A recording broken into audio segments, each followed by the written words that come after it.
Los temas en tendencia. Que son virales en las redes sociales. En Al Día. Presentado por el Banco de Venezuela. Donde el mayor valor eres tú.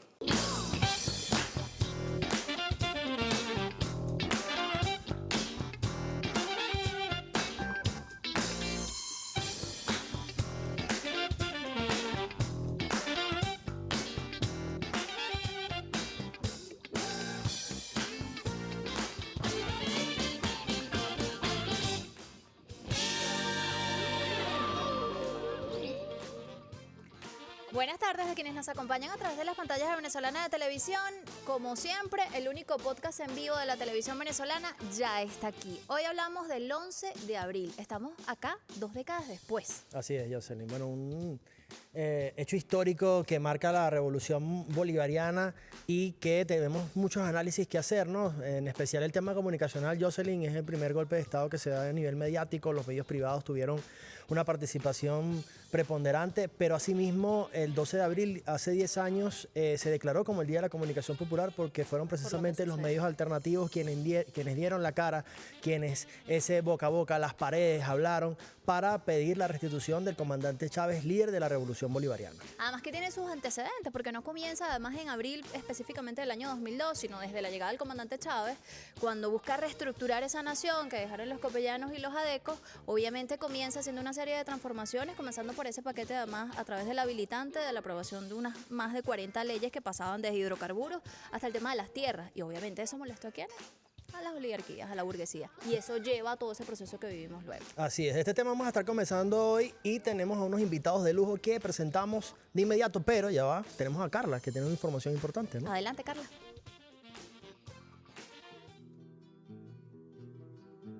Dos décadas desde aquel día que marcó un antes y un después en la historia de Venezuela.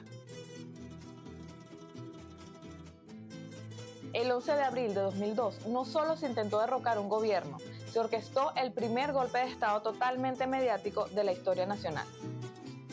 Grandes corporaciones transnacionales unieron fuerzas con medios locales. El petróleo fue un motor oculto tras la maniobra para destituir a Hugo Chávez del poder. El primer golpe del siglo XXI con el oro negro como telón de fondo. Pero la historia reserva un giro inesperado. Por primera vez de la que se tenga memoria, el pueblo venezolano se alzó con una convicción inquebrantable. En menos de 48 horas, ríos de gente en todo el país lograron lo impensable, la restitución de su presidente, un hecho sin precedentes. Y entonces la grandeza. En lugar de la venganza contra quienes lo derrocaron y persiguieron a sus seguidores, Hugo Chávez llamó a la paz y al reencuentro nacional. Esa visión de paz y unión nacional deben prevalecer siempre por encima de cualquier diferencia.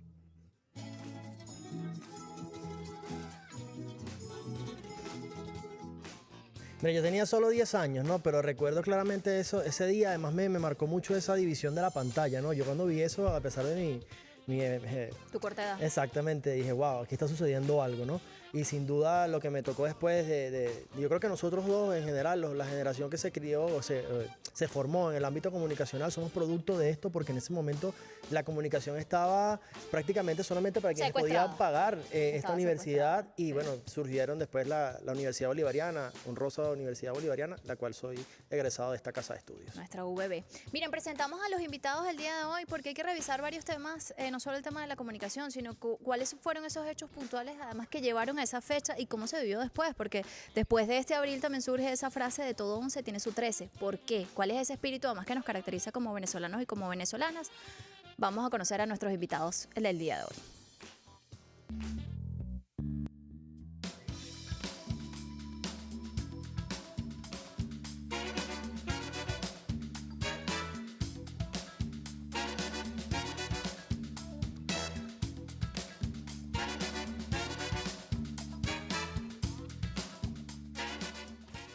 11 de abril, 2 décadas después, es nuestro capítulo de hoy y de inmediato presentamos a nuestros invitados. Me acompaña acá a mi lado la queridísima Geraldina Colotti, escritora, poeta, articulista. Ha publicado más de 10 libros, entre ellos ensayo, poesía, cuentos, novelas y además analista pues, de todo este tema comunicacional y político. Bienvenida al día. Bienvenida, Geraldina. Muchas gracias, siempre un honor estar aquí con un colega tan, digamos, digno de llamarse así, porque sabemos que el estado de la información global, digamos, ha reducido la verdad a una mercancía que responde a su dueño. Aprovecho para decir feliz Semana Santa al pueblo de Venezuela, un pueblo en paz, en armonía, un hecho que desmiente la mentira de la cual cualquiera se puede dar cuenta cuando viene a visitar el país, un país como Venezuela. En estos días veía en las redes sociales alguien también que se dedica a este tema de las redes sociales de enviar contenido y decía, no encontré la Venezuela que he escuchado a través de las redes. Y eso nos da gusto porque además solo nosotros conocemos cómo vivimos esta dinámica y solo quienes vienen a vivirla con nosotros dicen, wow, lo que cuentan no tiene nada que ver con lo que vemos además a través de estas plataformas. También tenemos con nosotros a alguien que es de la casa, nuestro querido Henry Navas, coordinador de posgrado del Instituto de Altos Estudios de Seguridad de la Nación, profe, historiador. Un gusto tenerlo con nosotros. Muchas gracias. Buenas tardes para todos. Días complicados estos, ¿no? Sí, sintetizarlos es algo complejo. Sí, pero y sobre todo tratar de explicarlo en tan breve tiempo aquí en la televisión. Sin duda, bueno, a mí primero que nada me llena de mucho orgullo todo lo que ustedes han hablado. Ustedes son jóvenes, como ustedes bien lo dicen. Y entender y comprender que nuestros jóvenes tomen conciencia de algo tan importante como es la memoria, conjura de alguna manera la posibilidad de que eso vuelva a repetirse. Sin la menor duda que los acontecimientos del 11, 12 y 13 de abril tuvieron factores desencadenantes. Usted muy bien lo dijo, eso provenía desde la llegada, incluso antes de la llegada al poder, al gobierno del comandante Hugo Rafael Chávez Frías. Bueno, ya no eran amenazas, eran ataques permanentes, ¿no? Solo que tiene sus puntos de inflexión. Pero hay factores desencadenantes que anunciaron el golpe de Estado, sobre todo el que visibilizamos el 11 de abril del año 2002. Fundamentalmente aquello que se va a producir desde noviembre del año 2001, que fue la aprobación de las 49 leyes habilitantes. Usted bien lo dijo, ahí hay 2 leyes que son definitivamente, en mi opinión, los factores que desencadenaron. Una, la ley de hidrocarburos. Sin duda, yo no me imagino que la ExxonMobil, por decir alguna de ellas, se hubiera guardado silencio. Todo lo contrario. Yo creo que desde allí empezó a activarse lo que llaman el golpe de Estado. Y por supuesto la ley de tierras y otras más que de alguna manera establecían el rescate, digamos, de los recursos para la repartición de ellos en favor de las condiciones materiales de existencia de todo el pueblo. Esas 49 leyes inmediatamente promulgadas, hay que recordarse, fue la profesora Adina Bastidas quien entregó esas leyes habilitantes que encargó el presidente para su vicepresidenta. Desencadenaron sin duda alguna una respuesta inmediata por parte de la oligarquía y de los factores que habían acompañado al punto fijismo, incluso ordenados desde el gobierno del imperialismo estadounidense. Claro, por supuesto, en diciembre se dio lo que todos conocemos como el paro patronal, un paro patronal ordenado por Fedecámara, hay que decirlo, al cual la verdad que los venezolanos ni sentimos, dada la poca importancia que tiene para la comunidad, la cotidianidad de los venezolanos, digamos, la actuación de los supuestos empresarios aglutinados. Pero de los Fedecámara. medios maximizaron esto de una Claro, forma. pero por supuesto, pero en la vida cotidiana nosotros queremos comprender más bien que eso fue un ensayo. Claro, porque prácticamente 3 meses después le veríamos la cara al rostro del fascismo. Y eso queremos conversar con Geraldina, ¿no? Precisamente cómo lo vio en ese momento, el análisis ¿Dónde estaba, además? que podemos hacer en ese contexto, porque lo planteaba yo al inicio de este espacio, ¿no? Veíamos cómo los medios privados, tanto internos como externos a nivel global, fue como una especie de articulación entre ellos para ir preparando el terreno, como siempre lo hacen, para lo que vendría luego, que fue el golpe de Estado, ¿no? Sí, totalmente. Sí, hoy volvemos atrás con la memoria, hoy que el genocidio contra los palestinos, el genocidio más televisado de la historia, es el más invisibilizado de la historia, podemos ver que como antecedente funcionó así también con Venezuela. y después todos los ataques, por supuesto, que son una secuela de operaciones de falsa bandera, ¿no? Contra Venezuela, sobre todo a nivel mediático. ¿Qué recuerda de esos días, Geraldina? Sí, yo acababa de salir algunas horas de la cárcel. Yo estuve en la cárcel 25 años por ser presa política, ¿no?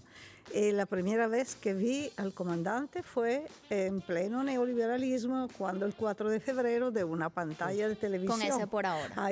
Sí, ha sido una esperanza grandísima, porque uno que tiene experiencia ve que no era como decían la televisión, el golpe del gorila latinoamericano, ¿no? Entonces siempre siguiendo y apoyando la revolución bolivariana desde su inicio, pero no podía viajar. Claro. En ese momento estaba en el periódico donde fue a trabajar y me he dado cuenta de cómo los rostros de los enemigos, que estaba muy claro porque Carbone Stanga era el jefe de los emprendedores. Había también, por supuesto, los medios, la alta jerarquía eclesiástica, pero este elemento, que ha sido un elemento de grande tergiversación, es que había el jefe de la CTV.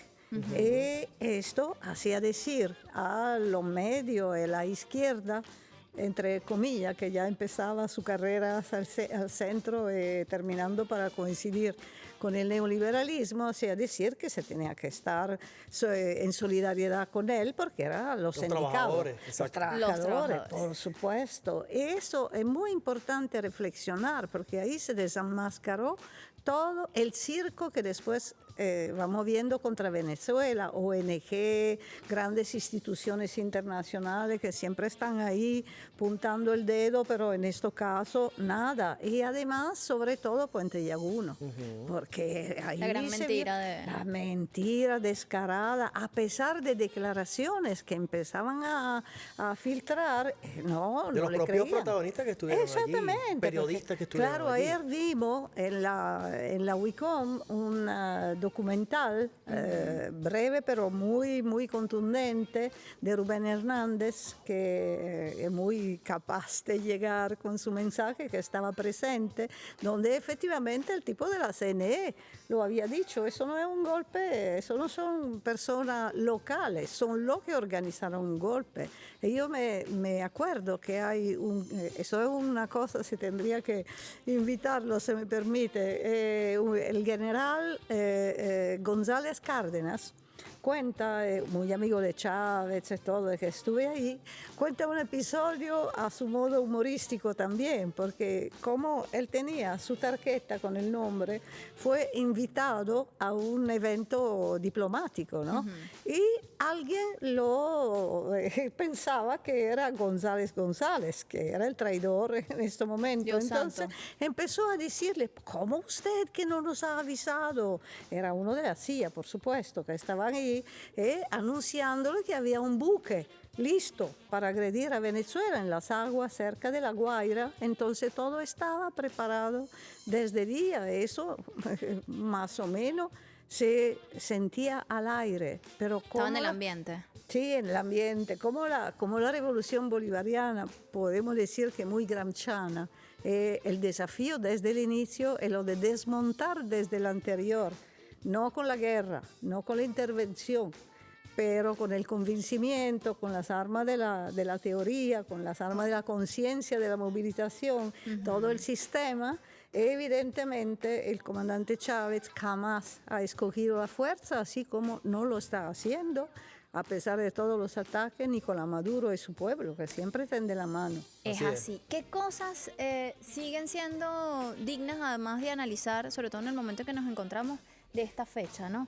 Porque volvemos a abril y obviamente sigue siendo un abril muy duro, ¿no? Cuando recordamos esos hechos históricos, pero también un abril rebelde, que da un poco de ese espíritu del cual hemos hablado en distintos momentos históricos, que viene además de nuestros antepasados, profe. Sí, bueno, y ahí, primero que nada, nosotros, para poder comprender esto de manera muy sintética, siempre hemos apelado a establecerlo en 3 momentos. Primero, Si tuviese que decirlo a esas generaciones que se están formando ahorita, que no entienden porque además no se criaron en ese momento, o sea, pueden entender un poco lo que dicen sus padres, por ejemplo. bueno, pues fíjate, justamente ahí se dan, digamos, lo que llamamos el golpe 11, la Carmonada 12 y el contragolpe 13.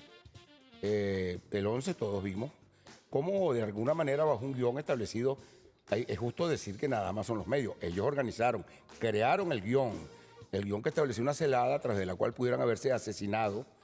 Yo los vi, estuve allí, en el puente de Yaguno, a los francotiradores de la Ausonia, que están frente a Miraflores, y los que disparaban desde el Hotel del Edén. Ojo, primero que nada, ahí asesinaron gente, nuestra gente del chavismo, que estaba allí en el puente de Yaguno para resguardar el Palacio de Miraflores, como lo habían hecho desde hacía meses, porque Miraflores había sido amenazada desde prácticamente enero del año 2002. Hay que decirlo. Y por supuesto también asesinaron esos francotiradores a algunos miembros de la gente de la oposición que venía en la marcha. Cuando la desviaron hacia Bueno, allá. te dirán por qué, porque la celada y el guión estaban montadas para eso. ¿Cómo lo sabemos?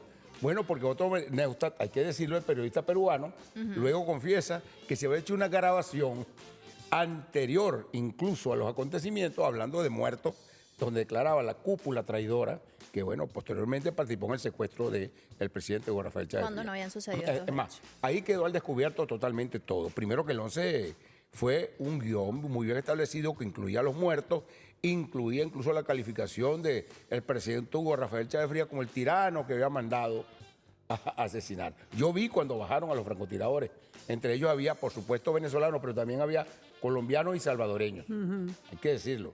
Fueron contratados. De hecho, incluso tenemos hasta los nombres, las fotos de ellos, ¿no? Bueno, ese es un detalle. Eso fue el 11. El golpe se dio. Los venezolanos lloramos.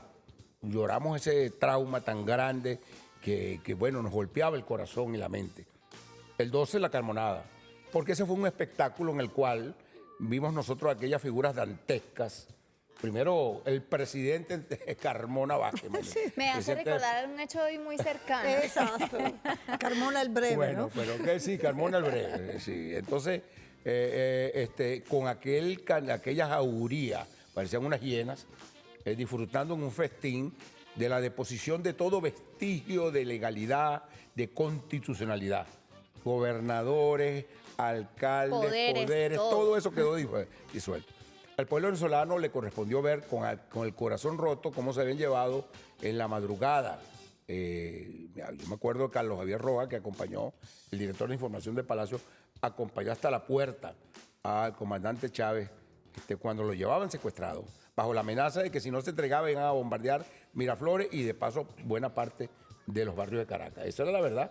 O sea, él actuó, dijo, bueno, yo prefiero entregarme y que me maten, pero que no vayan a matar al pueblo. Claro. Bueno, digamos que después de esa Carmonada, aquel espectáculo donde pegaban aquellos saltos, nombrando, bueno, aquellos, Villa de Castilla, lo que recibieron ellos fue uno de los cacerolazos más grandes que yo puedo haber visto en la historia. No era de las zonas residenciales, era de nuestros cerros y de nuestros barrios.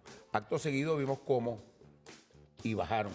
Y bajaron. De ahí sale esa Jovina canción, Boca. claro. Sí, bajaron. Bajaron los cerros y empezamos a comunicarnos. ¿Cómo era que llamaba Chávez? ¿Con qué?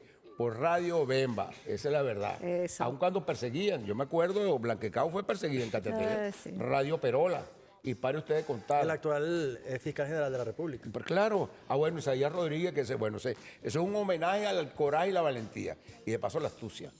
Claro. Isaías Rodríguez engañó a los medios y dijo que le iba a dar declaraciones. Y dijo, seguramente pensaron que a través de los medios el fiscal iba a decir el tirano Chávez asesinó a la gente. Pues lo que dijo, y lo cortaron de inmediato. Claro. Dijo, bueno, el presidente de Venezuela sigue siendo el presidente Rafael Chávez Frías, quien fue secuestrado. Ya ahí, bueno, lo cortaron inmediatamente.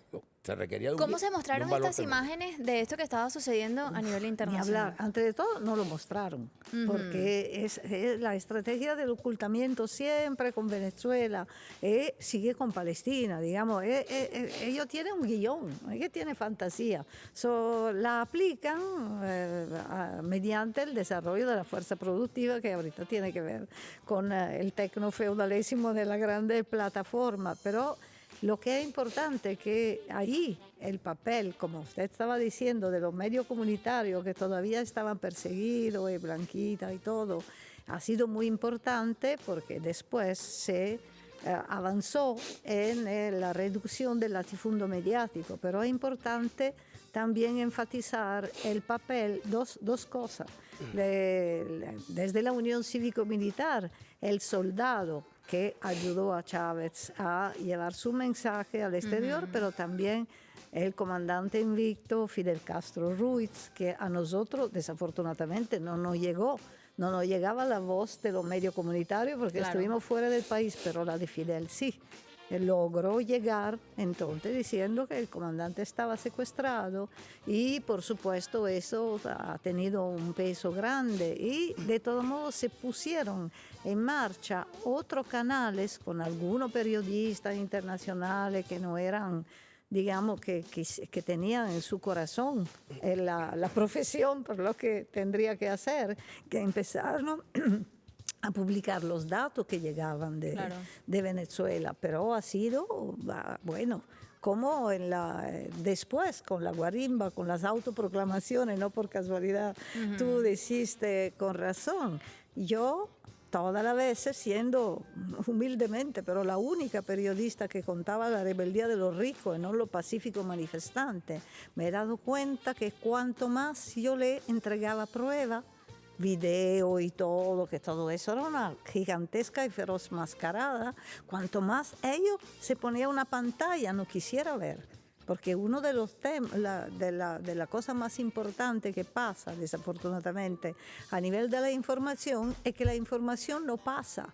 Yo puedo citar a veces, siempre en la guarimba, un momento de Manita Blanca, ¿no? Que no tenía ni siquiera el poder de poner un timbre de algún lado, pero quisieran llevar la amnistía a la Fuerza Armada, imagínate. A la época la casona todavía no había sido abierta al pueblo, seguía siendo la residencia antigua, como usted sabe, de los presidentes. Bueno, un supuesto periodista de un grande periódico italiano acompañó a toda esta banda a traer esta amnistía a la Fuerza Armada.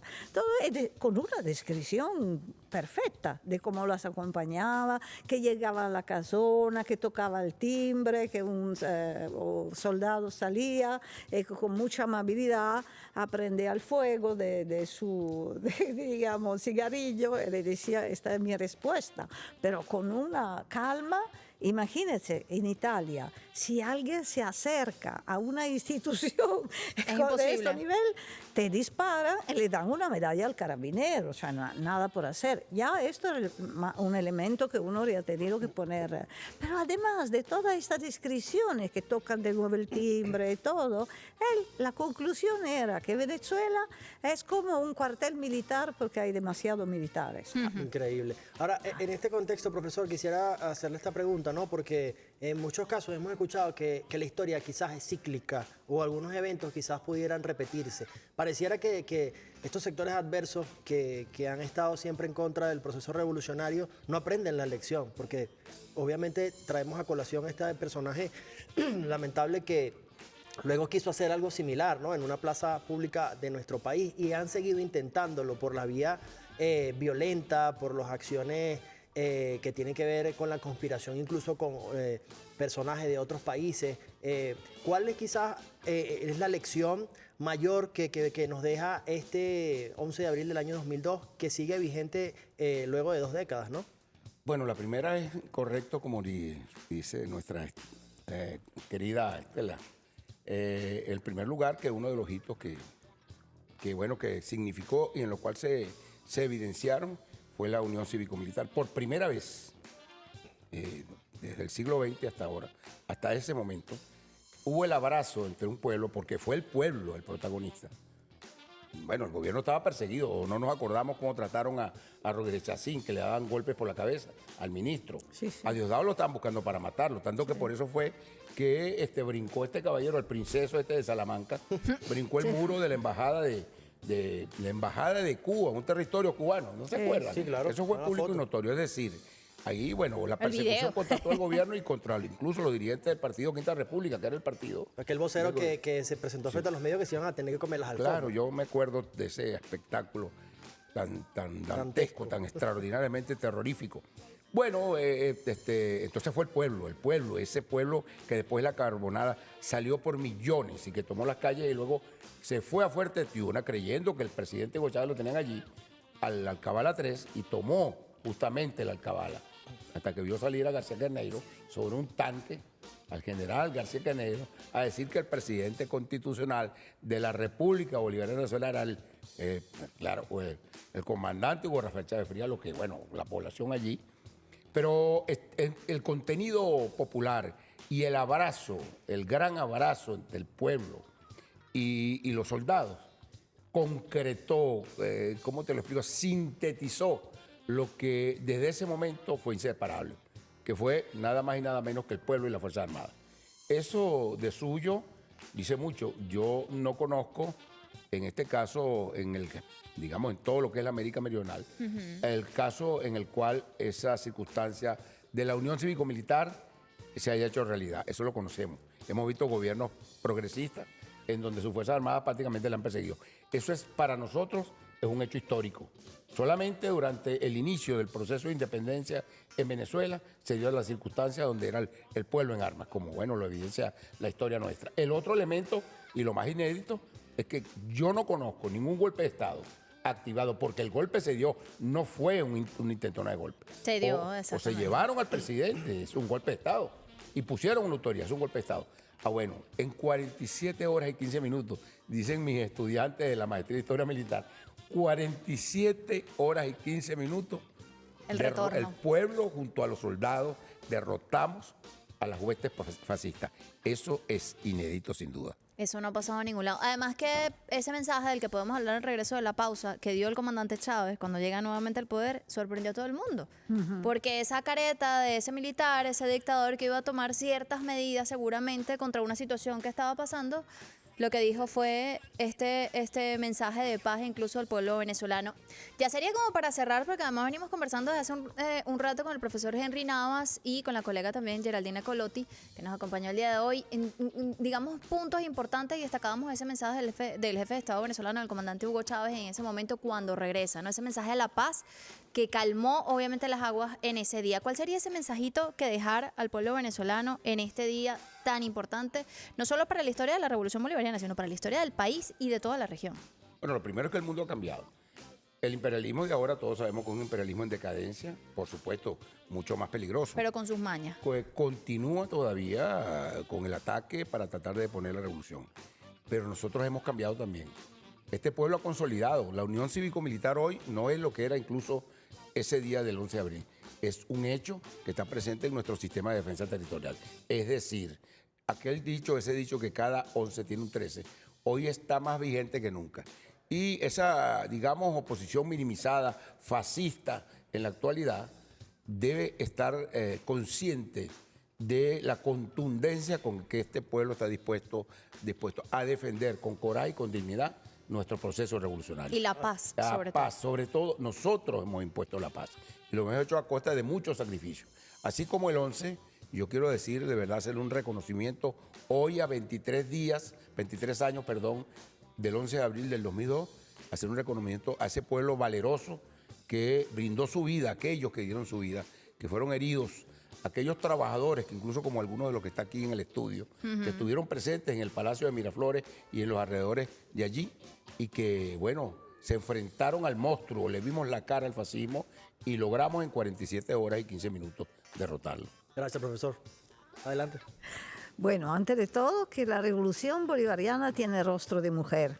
Fueron las mujeres, estábamos hablando de algunas que son las más conocidas, como Blanca Ecaut, pero ha habido muchísimas mujeres. Las mujeres en las comunidades incluido, también. Sí, de la comunidad, incluido de las Fuerzas Armadas, estas mismas mujeres que siempre han dado la cara. Yo me acuerdo del sabotaje eléctrico, no por casualidad, algunos días antes del 8 de marzo, y sigue siendo las mujeres. Además de eso, son dos hechos que pasaron recién, que uno está pasando hoy, que tenemos que ver. Uno es la CELAC, la cumbre de la CELAC que ha habido, donde para mí, nuestro presidente pueblo, Nicolás Maduro, digo palabras importantísimas, porque claro, la CELAC, que fue declarada zona de paz en 2014 en Cuba, es todavía una herramienta importantísima del mensaje de unidad en la diversidad. El otro es que hoy hay elecciones en Ecuador. Esto es lo que pasa en un país que no ha logrado desarrollar un partido que aglutine como el Partido Socialista Unido de Venezuela, muy moderno también, el concepto de unidad en la diversidad. Sí, la dinámica Unidad, también. lucha, batalla y victoria. Se ve como este país que hoy va a elecciones, ¿no?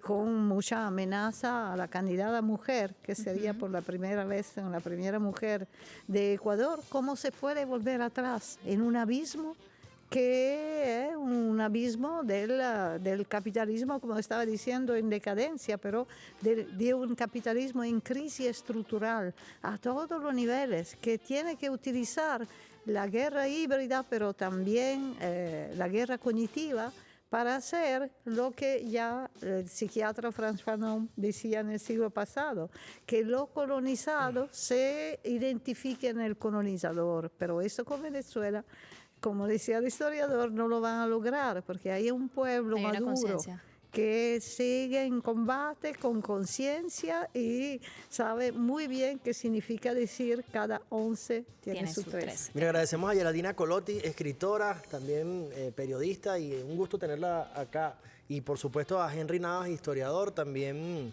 director de posgrado del Instituto de Altos Estudios de Seguridad de la Nación. A usted por su sintonía, y es momento, señores, de publicidad. Así nos despedimos. Si para ti Semana Santa es tranquilidad, el Banco de Venezuela lo hace posible con sus soluciones integrales. ¿Necesitas pagar en la playa? Usa Pagomóvil BDB.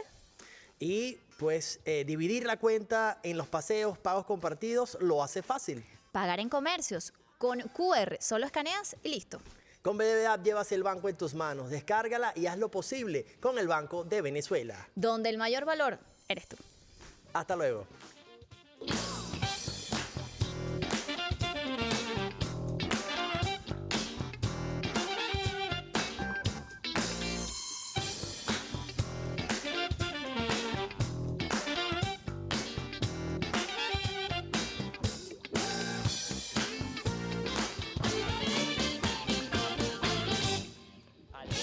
Fue presentado por Banco de Venezuela. Donde el mayor valor eres tú.